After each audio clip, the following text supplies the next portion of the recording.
Selamat pagi Sobat Learner, kembali lagi di Water and Renewable Energy Learning Center Podcast. Transform your mind, transform your life. Kami dari Divisi Supervisi Teknik ingin membahas tema manajemen proyek, yaitu Project Management Life Cycle atau siklus manajemen proyek. Di sini sudah ada 3 narasumber yang sudah ahli pada bidangnya. Yang pertama ada Pak Ade dari Divisi Supervisi Teknik bidang pemeliharaan sumber daya air dan sumber daya listrik. Yang kedua ada Pak Rudi. Selamat pagi. Divisi Supervisi Teknik bidang rehabilitasi dan pengadaan barang. Yang terakhir ada Pak Dodi dari Divisi Supervisi Teknik bidang pengembangan usaha, jasa konsultasi dan jasa lainnya. Selamat pagi, jangan lupa bahagia. Gimana Bapak-bapak? Sehat? Alhamdulillah. Mau nanya apa lu? Mau lihat gimana nih Pak Ridwan nih? Puasanya lancar Pak semuanya? Alhamdulillah. Ngomong-ngomong soal manajemen proyek Pak, apa sih menurut Bapak project management life cycle itu dan mengapa harus dipahami? Teman-teman, saya boleh ngejawab nggak? Enggak, silakan. Ini mah nyantai aja ya. Oke, siap. Proyek itu kalau menurut saya manajemen proyek itu tidak terlepas dari mobil mewah, ya. Mobil mewah, tahu kamu? Tahu Pak? Ya, ada Ferrari, ada BMW, ya, dan Ya. sebagainya. Nah, kalau diumpamakan mobil ini mobil mewah, BMW ya, B-nya itu biaya, M-nya mutu, W-nya waktu. Nah, itu kaitannya dengan proyek. Oh, Nanti bisa diterjemahkan, ya. iya Pak. B-nya biaya dalam sebuah proyek, apalagi cycle proyek ini ya, proyek yang siklus proyek ini, biaya itu sangat menentukan. Di mana satu proyek memerlukan biaya, ya, biaya yang tergantung proyeknya, bisa proyek berskala besar atau proyeknya yang skala kecil. Nah, itu tidak terlepas dari biaya. Selain biaya, mutu, ya, mutu atau kualitas. Mutu itu dari kualitas orangnya yang mengerjakan dari proyek tersebut, juga dari material-material yang dipergunakan dalam suatu proyek, ya. Nah, W-nya adalah waktu. Setiap proyek itu memerlukan waktu yang sudah ditentukan. Nah, dari BMW tadi berarti harus semua mencakup, ya. Biaya, mutu, dan waktu. Itu dalam sebuah proyek. Nanti bagaimana proyek ini memonitornya, terus mengawasi, ya.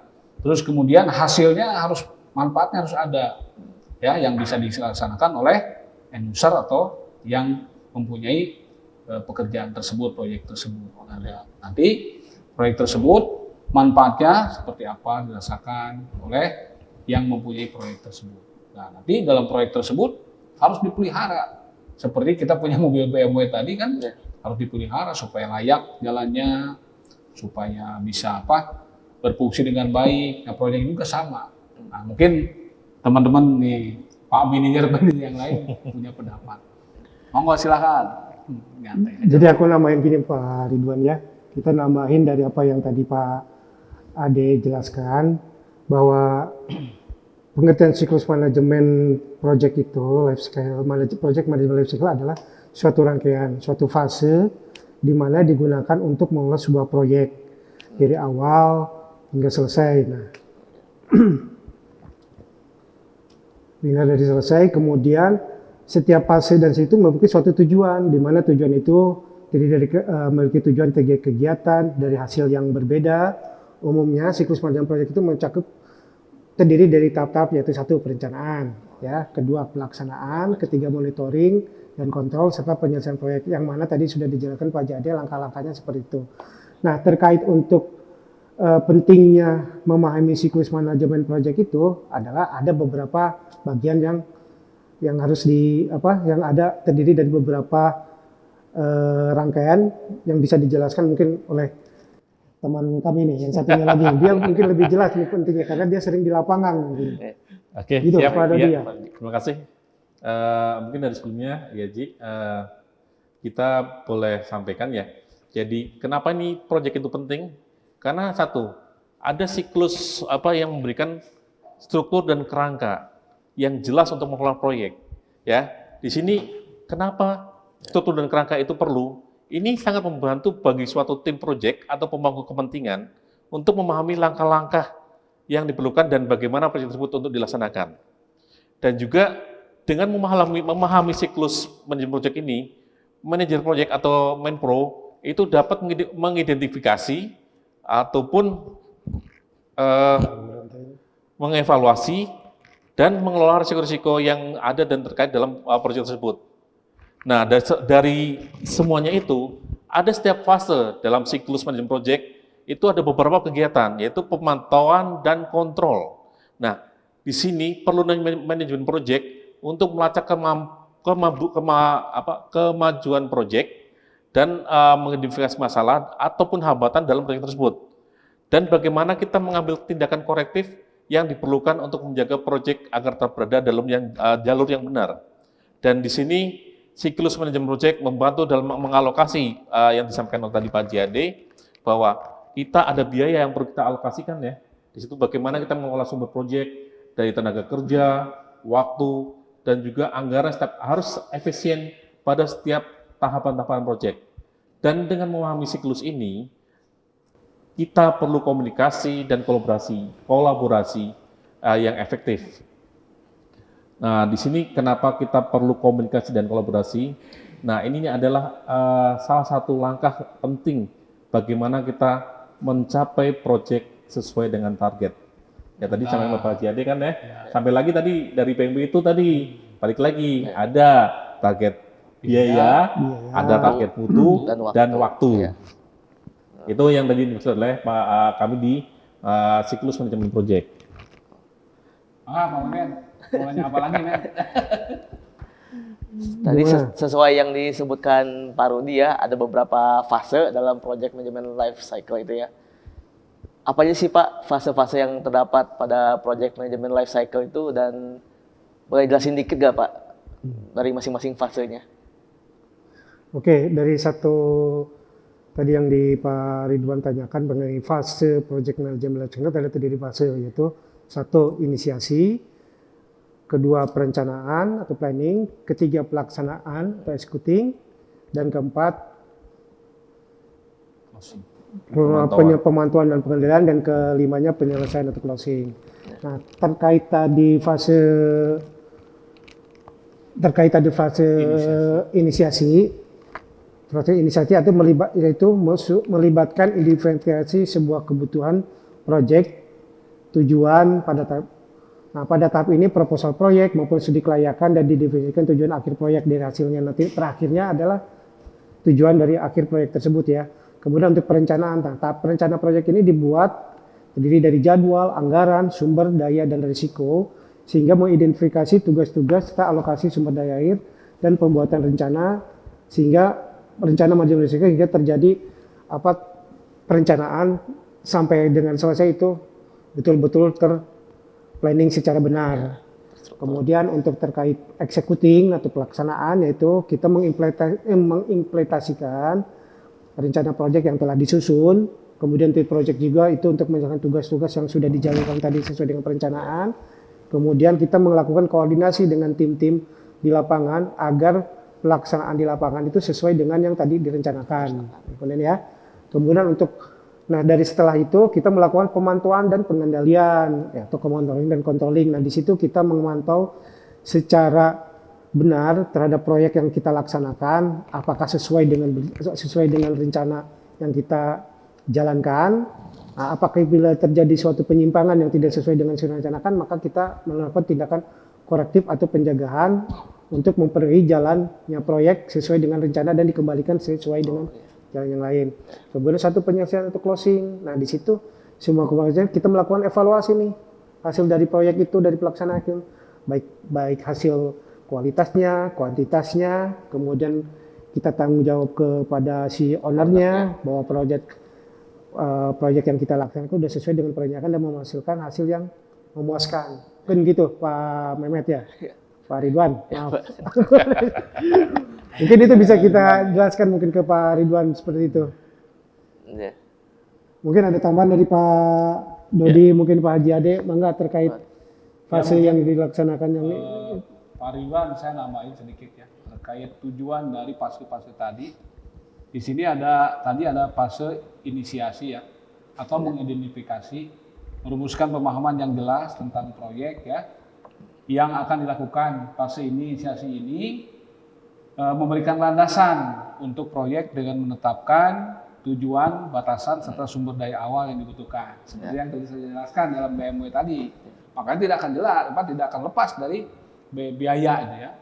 Nah, kemudian tujuannya adalah untuk mendelivery utama dari fase ini sebagai proyek meliputi tujuan utama ya. Tujuan utama adalah mengidentifikasi masalah atau peluang ya. Lalu di sini yang mendasari kebutuhan proyek ya. Bisa berupa kebutuhan bisnis atau kebutuhan pelanggan atau masalah yang harus dipecahkan. Jadi proyek itu bukan hanya membangun satu infrastruktur bangunan, tapi proyek ini manajemen proyek ini bisa meliputi kebutuhan bisnis, pelanggan yang memerlukan penyelesaian atau masalah yang harus dipecahkan. Kemudian ada lagi studi kelayakan ya. Nah, di sini studi kelayakan ini biasanya mencakup analisis atau ekonomi bisnis yang secara operasional dalam suatu proyek. Terus dalam proyek yang bertanggung jawab siapa? Merencanakan ya, dan merencanakan proyek.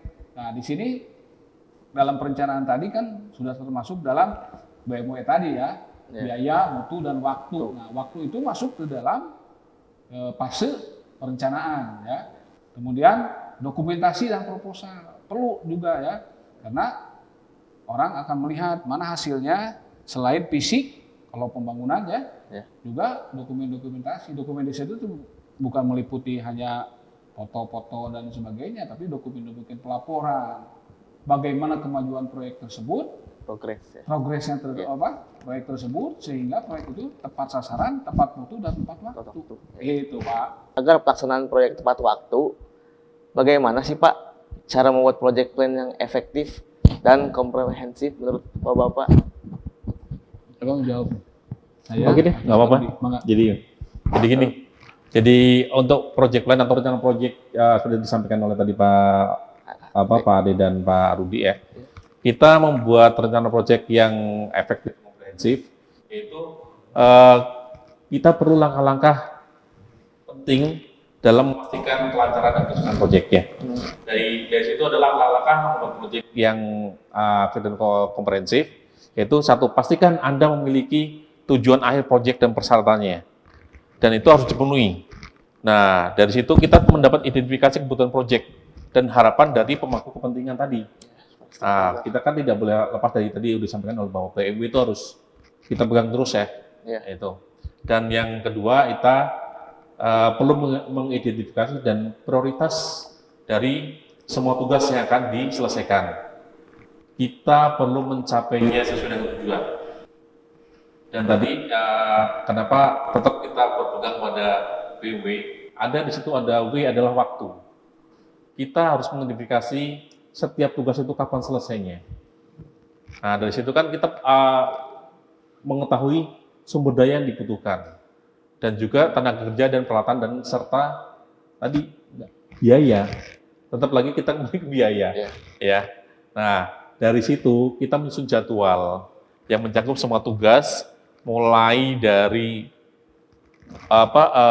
start sampai dengan finish, dan bagaimana ketergantungan antar tugas-tugas yang saling berkaitan, dan juga bagaimana sumber daya yang akan dialokasikan untuk setiap tugas dalam jadwal proyek.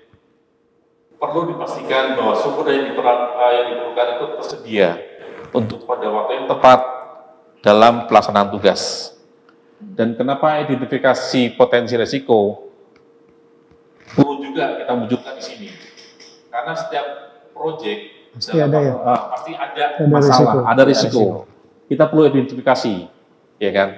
Nah, dari situ perlu kita komunikasikan antar para stakeholder. Anggota project ya. Jadi di sini tidak hanya Menpro-nya, tapi ke seluruh tim ya. Dan juga tidak hanya tim, tapi juga kami juga perlu diskusi dengan pemangku kepentingan. Dan setelah itu perlu kita monitor dan kita kontrol bagaimana kemajuan proyek tersebut. Dan itu perlu dilakukan secara teratur. Jadi kita tahu di langkah-langkah mana yang perlu kita selesaikan dan juga tidak lepas dari tepat waktu tadi, ya. Dan pastikan semua aspek proyek di foto, ditulis, atau dengan kata lain didokumentasikan, ya. Karena salah satu proses di akhir adalah proses administrasi. Nah, setelah proyek selesai, kita melakukan evaluasi. Bagaimana proyek itu kita jalankan, bagaimana kita menyelesaikan, juga bagaimana kita mendapat pelajaran dari proyek yang kita laksanakan waktu itu. Dan itu dapat kita petik dan menjadi pembelajaran untuk proyek-proyek yang akan datang. Mantap. Terima kasih Haji Ade.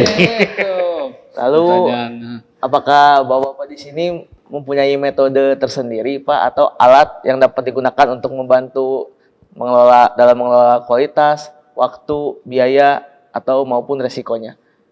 Ada nggak sih Pak metode atau alatnya yang dapat membantu? Oh pasti ada itu. Bangga. Ya siapa? Ada ya. Seperti yang Turi jelaskan tadi sama tim DST ini ya. Sebenarnya udah mencakup ya semua. Cuman dari sini kan ada kesimpulan. Kesimpulan artinya dalam suatu proyek itu dari sisi kualitas. Kualitas ini harus dikontrol, harus dijaga ya, diinspeksi ya. Oleh yang melibatkan beberapa produk atau proses untuk memastikan bahwa standar kualitas telah terpenuhi. Ya berarti balik lagi ke kualitas ya. Kualitas yang digunakan sesuai yang direncanakan ya Pak Ji. Betul, ya, mutu tadi. Mutu tadi. Berarti kalau karena M ya. Kualitasnya harus sesuai dengan yang sudah kita harus pakai ini, berarti harus sesuai dengan ini tanpa dikurangi sesuatu apa. Ya, itu jangan speknya di luar spek yang sudah direncanakan. Itu akan berbahaya. Terus kemudian pengendalian kualitas tadi, controlling ya, quality control ini harus jelas juga ya. Metode ini untuk memantau dan mengukur kualitas produk atau layanan selama pembuatan proyek ya. Ini pelayanan harus benar. Kemudian yang ketiga, menggunakan alat kualitas ya untuk menganalisis dan mengontrol kualitas proyek tersebut ya. Jadi perlu kualitas proyek itu perlu dikontrol ya, perlu dijaga untuk menghasilkan proyek yang sesuai dengan jadwal, sesuai dengan anggaran ya yang telah direncanakan. Itu mungkin Pak Rudi ya. Oh, ya. Ditambahkan. Belum tambahkan. Tadi kan Pak Haji kualitas proyek. Dari tadi yang metode yang digunakan dalam mengelola proyek, yaitu kan tadi ada satu Pak Haji sudah dijelaskan kualitas, risiko kan. Kemudian ada satu lagi, ada waktu proyek. Nah waktu proyek itu kan tadi Pak Haji bilang ada BW itu waktu jadwal proyek itu harus sesuai dengan yang sudah ditentukan. Kemudian manajemen waktu juga. Nah dari manajemen waktu ini kita harus sesuai dengan yang sudah dibikin schedule yang sudah ditetapkan oleh si ownernya lah, intinya seperti itu. Kemudian ada lagi satu biaya proyek. Kemudian ada risiko proyek. Nah di sini risiko kalau biaya proyek mungkinlah kita udah pasti tahu. Tetap harus anggaran proyek, berarti anggaran kita harus sesuai dengan anggaran segitu, berarti proyek itu harus sesuai dengan yang kita anggarkan, sesuai yang sudah direncanakan. Kemudian harus ada perkiraan biaya ya tadi dengan RAB lah dibuat seperti itu. Kemudian manajemen biayanya, pas manajemen itu melalui pengeluaran yang kita gunakan dalam suatu kegiatan proyek. Kemudian tadi yang saya bilang ada risiko proyek. Nah, di sini kita melakukan identifikasi risiko, yaitu mengidentifikasi potensi risiko yang mungkin mempengaruhi proyek itu. Kemudian ada dua analisa risiko, yaitu menganalisa dampak dan probabilitas setiap risiko yang mengembangkan strategis dan mengurangi atau mengelola risiko tersebut. Kemudian yang ketiganya manajemen risiko. Nah ini melibatkan pemantauan risiko, setiap risiko serta melibatkan pemantauan risiko secara terus-menerus, kemudian menjalankan strategi mitigasi risiko, dan merespon risiko yang terjadi. Kemudian ada lagi satu lagi, alat manajemen proyek. Nah, di sini alat manajemen proyek itu terdiri satu perangkat lunak manajemen proyek, contohnya kayak Microsoft Office, Microsoft Project, yang membantu dalam suatu perencanaan dengan pelaporan proyek. Kemudian teknik menyusun visual, yaitu membuat papan, kanban, atau melacak tugas kegiatan yang di lapangan. Kemudian yang ketiga lah meeting dan komunikasi teratur. Nah, ini dalam meeting dan komunikasi ini yang perlu kita harus dilakukan secara terus-menerus karena ini memastikan bahwa anggota tim proyek kita itu berkoordinasi dengan tim-tim yang lain sehingga pelaksanaan proyek itu berjalan lancar tanpa ada halangan apapun. Kalau kita tidak berkomunikasi mungkin kita bakal serah masing-masing gitu. Ini nggak selesai, makanya proyek bakal terganggu kan pelaksanaannya. Dan itu Pak Ridwan yang bisa saya. Pak Ridwan, sedikit nambahin ya dari sebelum nanya ke berikutnya ya. Jadi di sini ada komunikasi ya. Komunikasi itu harus dalam sebuah proyek itu harus benar-benar terjalin ya. Karena komunikasi di sini bukan hanya internal di tim proyek, tapi komunikasi dengan pihak luar, lingkungan. Ya. Terus orang yang terdampak di sana seperti apa? Nah, diinformasikan ke mereka itu ya, bahwa kita seperti sekarang nih punya proyek GOR Jatiluhur. Nah, lingkungannya itu harus tahu bahwa di situ ada proyek, minimal memberikan papan pengumuman ya. Lalu lintas juga dikasihkan informasi jalan harus pelan-pelan karena ada proyek misalkan 20 km per jam seperti itu. Sebagai informasi-informasi yang perlu disampaikan dalam suatu proyek, apalagi terhadap lingkungan sekitar, karena akan berpengaruh dengan adanya proyek tersebut akan berpengaruh terhadap lingkungan. Mungkin gitu ya, tambahan sedikit. Jadi intinya tetap jalankan 3C ya Pak. Betul. Communication, coordination, dan collaboration. Mantap. Lalu bagaimana sih Pak cara mengukur kinerja suatu proyek dan melaporkannya kepada para pemangku kepentingan atau stakeholders gitu Pak? Oh, begini. Jadi kita ada beberapa langkah ya. Salah satunya adalah kita identifikasi metrik kinerja. Itu yang pertama. Terus yang kedua kita memantau kemajuan proyek secara berkala. Tadi disampaikan juga kan, kenapa kita perlu tiap minggu atau tiap 2 minggu kita bertemu untuk memantau kemajuan suatu proyek. Terus yang ketiga dari kita yang bertemu itu kita dapat mengevaluasi kinerja suatu proyek. Terus dari evaluasi itu kita bisa memberikan laporan, ya kan? Nah dari laporan itulah kita laporkan kepada stakeholder atau pemangku kepentingan dalam proyek ini. Dari sini kita memberikan interpretasi dan konteks ya. Dan dari situ pasti nanti ada diskusi dan rencana tindak lanjut. Dan pasti dari situ setelah stakeholder membaca rencana tindak lanjut, nah pasti kan ada umpan balik, ya kan? Dari umpan balik itu pemangku kepentingan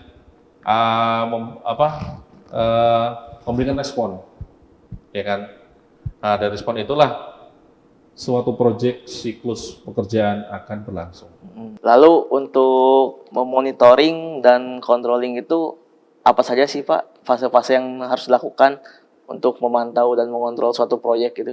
Oh iya, jadi kita ada fase atau langkah-langkah ya dari monitoring ini dan satu yaitu pemantauan kemajuan proyek.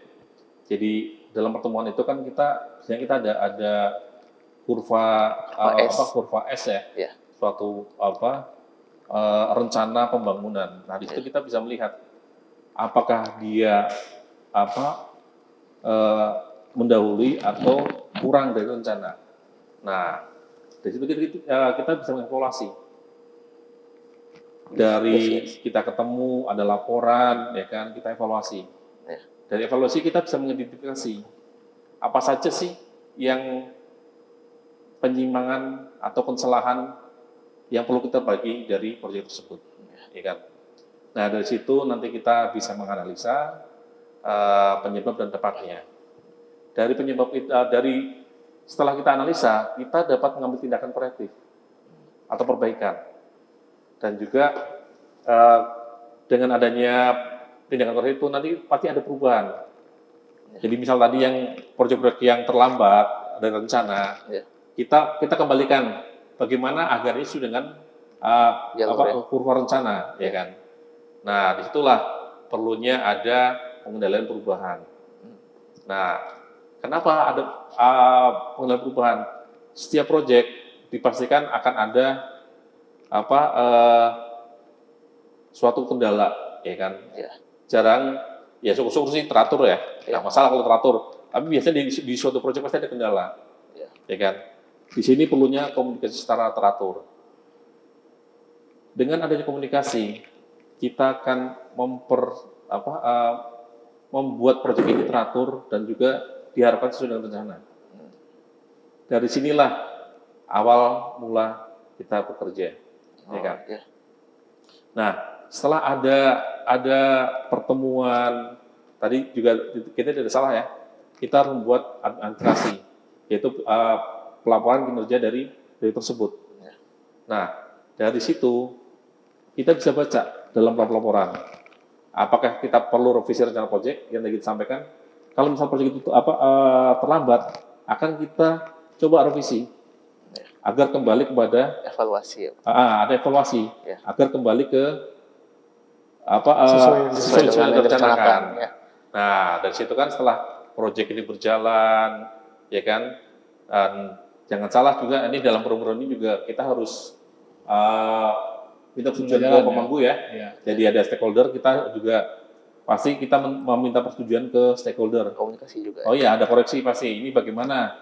Kalau setuju kita lanjut, kalau tidak nanti seperti apa? Nah, dari situlah nanti kita bisa membuat suatu pembelajaran dari suatu proyek.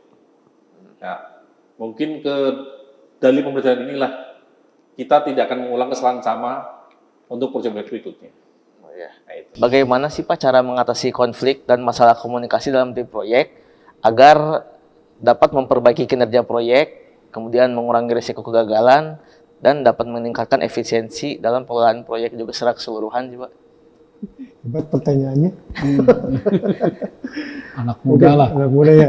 Mungkin bisa kita jawab ya, Pak Ridwan ya. Dalam mengatasi konflik dan masalah, komunikasi dalam tim proyek itu adalah salah satu kunci untuk memastikan kerjasama yang efektif dalam pencapaian tujuan proyek yang sukses. Nah, ada beberapa langkah yang harus diambil dalam mengatasi konflik dan masalah komunikasi dalam tim proyek. Yang pertama, satu, fasilitas komunikasi terbuka, kemudian definisi peran dan tanggung jawab dengan jelas pada masing-masing tim proyek, ya. Kemudian pendekatan kolaborasi, jadi masing-masing di anggota tim tidak terjadilah persaingan sehingga bekerja sama dan mencapai tujuan yang sama. Kemudian perspektif dan empati. Nah, di sini kita berlatih empati terhadap anggota tim sehingga memahami perspektif kebutuhan mereka dan berusaha untuk menemukan solusi yang menguntungkan semua pihak. Kemudian yang kelima, kelola konflik secara positif. Nah, di mana di sini penanganan konflik dengan cara konstruktif akan memberikan semua pihak yang terlibat identifikasi sumber konflik dan cari solusi yang dapat diterima oleh semua pihak. Ya. Kemudian keenam, menggunakan teknik penyelesaian masalah, di mana di sini penyelesaian masalahnya kita menganalisis akar masalah yang terjadi pada saat konflik itu apa. Nah, kita bicarakan, kita berobrolkan, kita tangani secara bersama-sama. Kemudian menyediakan suatu pelatihan komunikasi. Nah, ini di mana apabila suatu proyek akan berjalan, kita melakukan pelatihan komunikasi terhadap tim yang akan bekerja di lapangan agar biar tidak terjadi salah paham gitu ya. Jadi sebelum itu kita melatih dulu nih kepada tim-tim anggota nih, tim yang di lapangan. Gitu. Kemudian satu, yang keempatnya yaitu yang keempat lagi, yang terakhir Pak Haji ya. Mungkin satu adalah menggunakan alat komunikasi yang efektif. Kan tidak mungkin satu proyek kita jujur-wokan gitu bahasa Sunda nama. Walau. Gitu kan. Makanya setiap tim di lapangan, baik tim ininya pekerja maupun kita menggunakan alat komunikasi yang dibekali dibekali ya, alat komunikasi komunikasi yang yang aktif. Jadi kalau ada apa-apa kita saling saling membantu lah intinya. Kemudian melakukan protokol komunikasi, di mana di sini harus ditetapkan oleh si manajemen ya, bahwa intinya protokol komunikasi harus sesuai Jelas, dengan yang sudah diberikan itu ya, penjelasan kepada mereka ya. Kemudian melakukan tinjau dan evaluasi, di mana ini melakukan tinjauan secara bertahap terhadap komunikasi dan dinamika tim. Nah, di sini kita harus mengevaluasi juga terhadap protokol komunikasi, apakah berfungsi dengan baik. Apabila tidak terjadi kebaikan, identifikasi tidak baik, maka kita harus melakukan percepatan perbaikan terhadap semua komunikasi yang ada di suatu proyek. Nah, mungkin itu Pak Ridwan ya. Mungkin kalau pulang jazz mungkin bisa dipertanyain lagi nih. Seandainya Bapak di sini jadi project manager nih Pak, apa sih Pak keterampilan dan kompetensi yang dibutuhkan agar proyek berjalan dengan lancar dan sukses gitu Pak? Wah, ini Pak Dodin yang bisa jawab ini. Dia sudah menjadi project manager nih. Benar. Pengalaman ya Pak. Pengalaman jadi project manager Oke. nih. Jadi, PM di makasih. beberapa tempat. Sudah punya kepercayaan dan rekan semua. Terima kasih. Sudah pernah menjadi project. Jadi satu ya, yang pasti kita harus tahu manajemen umum. Apa saja yang perlu kita ketahui terkait proyek tersebut ya. Jadi di situ kita perlu prinsip manajemen proyek dan juga dari pengalaman beberapa proyek yang pernah kami laksanakan. Terus selanjutnya yang kedua, kepemimpinan. Jadi kepemimpinan ini pasti kan ada pemimpin ya, kekuatan seorang pemimpin, dia bisa memerintah Secara tegas mungkin secara ya. tegas. Tegas dan Ya. Jadi kalau ada pemimpin yang kuat, otomatis, ya bukan otomatis sih, mudah-mudahan sih rekan-rekan di bawahnya itu bisa mengikuti dengan baik, dan mudah-mudahan dengan adanya pemimpin yang kuat dan tegas itu bisa sesuai dengan jalur yang sudah ditetapkan. Jadi tadi sudah disampaikan kembali ke awal bahwa BMW adalah faktor terpenting dalam suatu proyek. jadi Jadi di situ ada juga kita perlu komunikasi ya. Tadi sudah disampaikan juga oleh Pak Rudi. Jadi bagaimana kita mengatasi konflik, salah satunya dengan cara berkomunikasi, ya kan? Dari permasalahan, bagaimana kita menyelesaikan masalah, dan juga kita perlu manajemen waktu, ya kan? Balik lagi itu tadi kan yang disampaikan oleh Pak Jiyadi, BMW, biaya, mutu dan waktu. Tidak lepas dari itu. Nah, dan suatu proyek pasti ada suatu resiko ya. Jadi resiko itu kita bisa mengidentifikasi dan mengelola risiko bagaimana proyek itu dilaksanakan. Bagaimana kita mengambil tindakan yang tepat dan bagaimana kita meminimalkan dampak negatif dari risiko yang merugikan suatu proses dalam pelaksanaan proyek. Mungkin tadi dari itu kan perlu juga kita tahu keterampilan teknis. Jadi tidak hanya manajemen, tapi teknis juga kita harus tahu. Kita membangun suatu rumah, membangun suatu jaringan listrik, ataupun kita memperbaiki suatu pembangkit, harus kita memahami dasar-dasar dari suatu proyek tersebut. Filosofinya dulu ya. Filosofinya dulu. Jadi misal kita mau membangun rumah, kita bagaimana membuat rekan-rekan dari teknik sipil sudah tahu bagaimana caranya. Juga nanti di pembangkitan, bagaimana mereka rekan-rekan dari unit PLTA memperbaiki suatu peralatan. Ditambah juga bagaimana kita memimpin suatu tujuan proyek itu terlaksana sesuai dengan tepat waktu, tepat biaya, dan tepat waktu. Nah, di sini juga kita perlu memanage atau mengatur tim. Jadi kita mengelola tim yang efektif, termasuk dalam pemilihan anggota tim yang tepat, dari peran terendah sampai peran teknis, dan juga bagaimana kita memahami bisnis dalam proyek tersebut. Karena di sini kan ada faktor biaya yang ikut berperan, ya kan? Nah, dari situlah nanti kita ada anggaran, biaya, dan dari manfaat proyek tersebut yang dalam keberlangsungannya akan kita dapatkan. Dan terakhir kita juga harus tahu ya kemampuan analitis, bagaimana kita menganalisa suatu proyek. Apakah itu tadi disampaikan oleh Pak Rudi dan Pak Adiade, proyek itu akan berlangsung secara mulus, terlambat, atau lebih cepat. Mungkin demikian. Lalu bagaimana sih Pak cara mengelola integrasi proyek yang melibatkan koordinasi, konsolidasi, dan penyesuaian antara berbagai elemen proyek untuk memastikan bahwa semua bagian proyek itu berjalan secara harmonis dan mencapai tujuan akhir proyek tersebut itu Pak. Mangga, ada. Siap ya? Ya, gini. Aduh, Jadi- dia yang ahli proyek. sudah jadi. Masih sama mau belajar. Masih sama-sama belajar. Udah pengalaman di mana belajar apa? Project mah. PM. Jadi kita perlu mengelola integrasi proyek ya. Jadi dari sini kan kita perlu melibatkan dari koordinasi, konsolidasi, dan juga penyesuaian dari berbagai elemen proyek. Dan itu kenapa kita perlukan? Yaitu untuk memastikan bahwa semua bagian proyek berjalan secara harmonis. Dan kita mencapai tujuan akhir proyek yang sukses ya.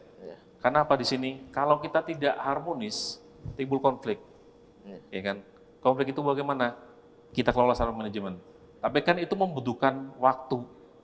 Dan otomatis itu kan akan mengeluarkan biaya. lagi. Ada kemungkinan mutu juga kan pasti akan berkurang. Ya.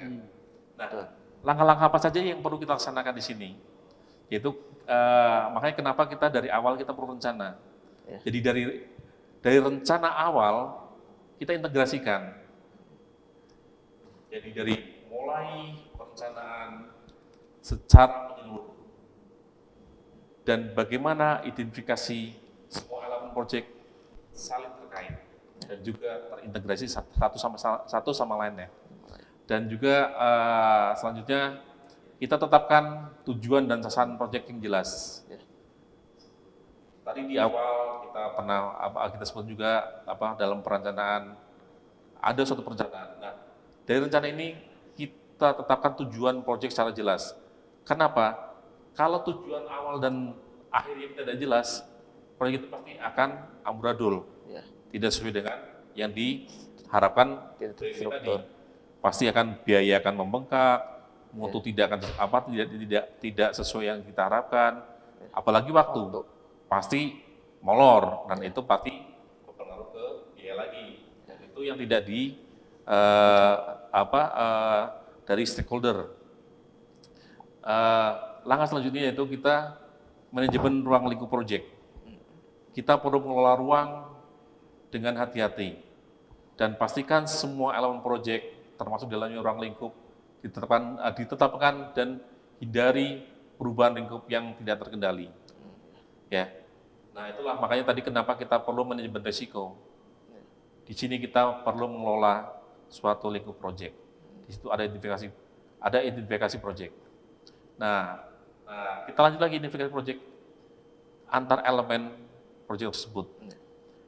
Dengan adanya ketergantungan antar elemen proyek, baik itu urutan kegiatan maupun sumber daya dari yang biaya ataupun dari personal. Nah, banyak tool ataupun peralatan yang bisa kita gunakan dalam mengelola proyek ini. Salah satunya adalah komunikasi. Tadi juga disebutkan ya beberapa alat-alat komunikasi dalam proyek ya. Nah, di sini kita perlu ada komunikasi yang jelas, terbuka, efektif antar sesama anggota tim proyek. Dan juga pemangku kepentingan ya, jangan lupa itu. Karena kita akhir dari suatu proyek adalah ke stakeholder. Ya. Dan juga bagaimana kita manage risiko, tadi disebut juga ya, jangan sampai kita keluar dari rencana, karena kan itu ada suatu risiko yang akan kita hadapi dalam suatu proyek. Dan diharapkan tidak akan lepas dari tujuan awal kita ada tetap 3 elemen tadi, BMW, ya kan. Ya. Nah, selanjutnya itu langkah-langkah itu untuk proses integrasi proyek. Bagaimana proses yang jelas untuk mengelola integrasi proyek dari pengambilan putusan atau proses perubahan jika suatu proyek itu mengalami keterlambatan, dan juga bagaimana kita menyelesaikan suatu masalah. Dari situlah nanti kita ada evaluasi, dan dari evaluasi itu kita akan melaporkan secara berkala. Dari beberapa tersebut itu akan kita dapatkan suatu manajemen perubahan. Dari manajemen itu kita akan mengelola suatu perubahan dengan hati dan pastikan semua perubahan diintegrasikan dengan baik di dalam rencana proyek. Karena dari proyek ini kita harapkan rencana. Dan yang terakhir yaitu kita balik ke suatu pembelajaran. Jadi dalam proyek ini kita pasti belajar dari masalah, bagaimana kita mengatasi masalah, ya kan? Dan kita bisa mengidentifikasi pelajaran apa yang didapat dari perusahaan proyek yang kita laksanakan selama ini. Project review, Pak. Ya, project review di situ kan kita bisa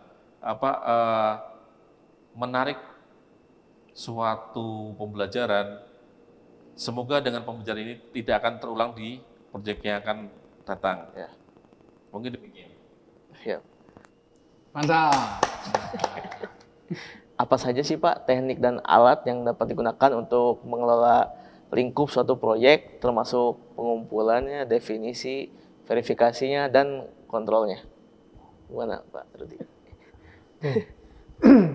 Teknik dan alat yang dapat digunakan untuk mengelola lingkup proyek, ya, di mana termasuk pengumpulan, definisi, verifikasi, dan kontrol. Ini menjelaskan bahwa mengelola lingkup proyek merupakan bagian krusial ya Pak Ridwan ya, dari manajemen proyek yang melibatkan tadi saya bilang pengumpulan, definisi, verifikasi, dan kontrol atas semua pekerjaan yang harus dilakukan untuk menyelesaikan proyek sesuai dengan persyaratan yang ditetapkan. Kemudian ada beberapa teknik dan alat yang dapat digunakan untuk mengelola lingkup proyek.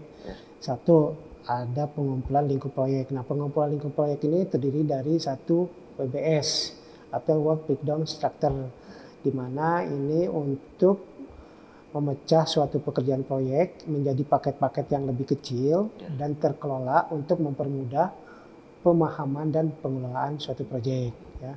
Kemudian stakeholder analysis.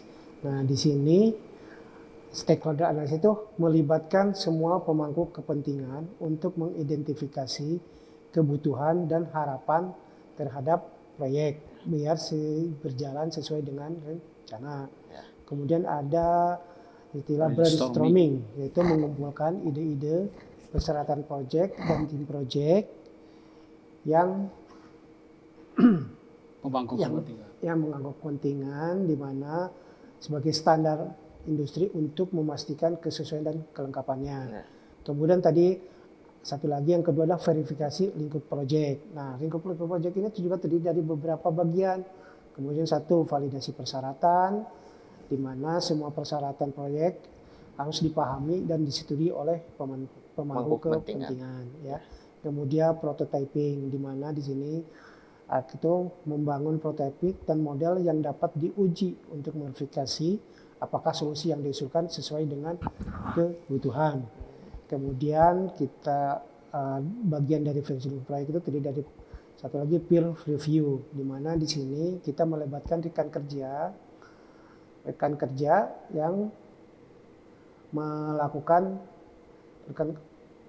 untuk meninjau dan melakukan masukan terhadap ruang lingkup divisi lingkup si proyek tersebut ya. Kemudian ada lagi satu lagi yaitu kontrol lingkup proyek. Nah, kontrol lingkup proyek itu ada beberapa bagian juga, yaitu change control process, di mana di sini menerapkan suatu proses yang berstruktur untuk mengelola perubahan lingkup proyek, termasuk evaluasi, persetujuan, dan implementasi perubahan. Kemudian bagian itunya lagi scope management plan. Nah, di sini Scope management plan itu menjelaskan dokumen bagaimana lingkup proyek yang akan dikelola, termasuk prosedur pengendaliannya dan peran serta tanggung jawab si proyek tersebut. Kemudian yang terakhir adalah Earned Value Management atau dikenal dengan EVM ya, di mana ini adalah mengenai suatu teknik pengukuran kinerja proyek yang membandingkan nilai yang direncanakan dengan nilai yang sebenarnya dalam membantu dalam memantau perubahan lingkup proyek. Nah, mungkin itu yang terjadi tadi langkah-langkah itu Pak Ridwan yang bisa saya jelaskan. Mungkin ada tambahan mungkin dari Pak Haji Ade, mungkin dari Pak Dodi. Monggo terkait yang tadi. Boleh, saya nyoba namanya. Pak Ridwan, punten ya saya menambahin. Dari yang dijelaskan tadi mungkin dalam perencanaan mutu proyek ini kan ada langkah-langkah umumnya yang dapat diambil untuk mengelola mutu proyek termasuk perencanaan jaminan dan pengendalian. Di antaranya adalah perencanaan mutu proyek ya. Nah, ini mutu proyek ini harus diidentifikasi kriteria mutu. Yang menentukan kriteria mutu adalah spesifik dan terukur yang akan digunakan untuk mengevaluasi produk atau layanan proyek. Nah, terus kemudian ada juga penetapan standar mutu. Nah, ini dalam penetapan standar mutu ini, dalam sebuah proyek, standar mutu yang harus dicapai untuk memenuhi harapan pemangku kepentingan, ya, sehingga proyek tersebut bisa mutunya baik, kualitasnya baik, dan hasilnya juga baik. Kemudian selanjutnya rencana manajemen mutu. Itu adalah untuk membuat dokumen rencana manajemen mutu yang kemudian merinci pendekatan, ya, kemudian tanggung jawab dan prosedur yang akan digunakan untuk mengelola mutu proyek. Nah, dari rinjani itu tadi ada jaminan mutu di sini. Jaminan mutu juga ada penjelasannya lagi, ya. Di antaranya pemantauan kinerja mutu di sini melakukan pemantauan terhadap kinerja mutu, ya. Mutu adalah kualitas. Balik lagi ke kualitas tadi ya. Kemudian audit mutu, ya. Ini perlu dilakukan supaya audit mutu ini secara teratur untuk mengevaluasi keefektifan implementasi rencana manajemen dan menemukan area perbaikan. Ya, kemudian juga peningkatan proses selanjutnya ya. Nah, di sini ada peningkatan proses di mana identifikasi peluang perbaikan dalam proses proyek ini untuk menerapkan tindakan berbagai yang sesuai dengan yang sudah direncanakan. Ya. Dari pengendalian mutu ini mungkin saya hanya bisa mendapatkan seperti itu ya. Mungkin Pak Dodi yang lebih paham proyek, Pak, saya hanya sedikit mengenali proyek ya. Enggak juga. Oke, kita tambahkan juga ya. Ya. Ini kan ada tadi pengendalian mutu proyek ya. Di sini ada inspeksi dan pengujian. Jadi setelah proyek sudah selesai, pasti kita akan melakukan inspeksi dan pengujian produk. Nah, makanya kalau yang itu sih commissioning ya, commissioning test. Kalau untuk alat-alat di PLTA ataupun di jaringan ataupun di layanan baku. Dan kita juga nanti akan melakukan perbaikan lanjut. Jadi dari hasil inspeksi dan pengujian tadi, kita akan melakukan perbaikan. Apa sih yang kita perlukan dan apa sih tindakan korektif yang akan kita atasi untuk menghadapi masalah setelah adanya kita sudah mengidentifikasi masalah yang tadi kita temukan. Dan juga yang ketiga, kita pasti ada bencana perubahan ya. Di sini bagaimana kita mengelola perubahan yang mempengaruhi suatu mutu proyek dengan hati-hati dan pastikan bahwa perubahan tersebut tidak mengorbankan standar mutu yang kita harapkan atau yang kita tetapkan. Nah, dari sini juga kita perlu alat dan teknik ya. Tadi di awal juga sebenarnya kita sudah sampaikan bahwa kita bisa menggunakan diagram Pareto ataupun fishbone diagram ataupun grafik kendali untuk menganalisa suatu data mutu ataupun kita bisa mengidentifikasi penyebab masalah dan juga kita bisa memantau kinerja mutu suatu proyek. Nah, selanjutnya kita juga bisa mengimplementasikan metodologi TQM ya, Total Quality Management, untuk memperbaiki proses dan bagaimana kita mencapai tingkat mutu yang lebih tinggi. Nah, dari situ bagaimana kita melibatkan pemangku kepentingan. Jadi, kenapa kita libatkan pemangku kepentingan? Karena mereka yang ibaratnya mereka bohirnya, mereka yang punya dana. Dan yang kita laksanakan adalah rencananya mereka. Kita hanya bisa memberikan masukan bagaimana proyek itu bisa kita laksanakan dan sesuai mutu yang mereka tetapkan. Dan dalam hal ini kita bisa dari stakeholder bisa memperoleh data untuk mengambil putusan dan juga bagaimana mereka mendapatkan umpan balik tentang mutu proyek ataupun perbaikan terhadap feedback tersebut. Jadi dari hasil pembicaraan pagi ini, kita dapat menyimpulkan bahwa siklus manajemen proyek atau project management life cycle itu adalah serangkaian fase atau tahap yang digunakan untuk mengelola sebuah proyek dari awal hingga selesai. Dari mulai perencanaan hingga selesai. Tergantung dari biaya, mutu, dan waktu. Nanti disebutkannya BMW itu. Ya. Tapi semua tidak akan berjalan lancar tanpa adanya 3C juga, yaitu komunikasi, koordinasi, dan kolaborasi. Demikian pembahasan kami dari Divisi Supervisi Teknik. Jangan lupa like video ini dan subscribe channel Water and Renewable Energy Learning Center. Selamat pagi, salam BMW. Salam BMW!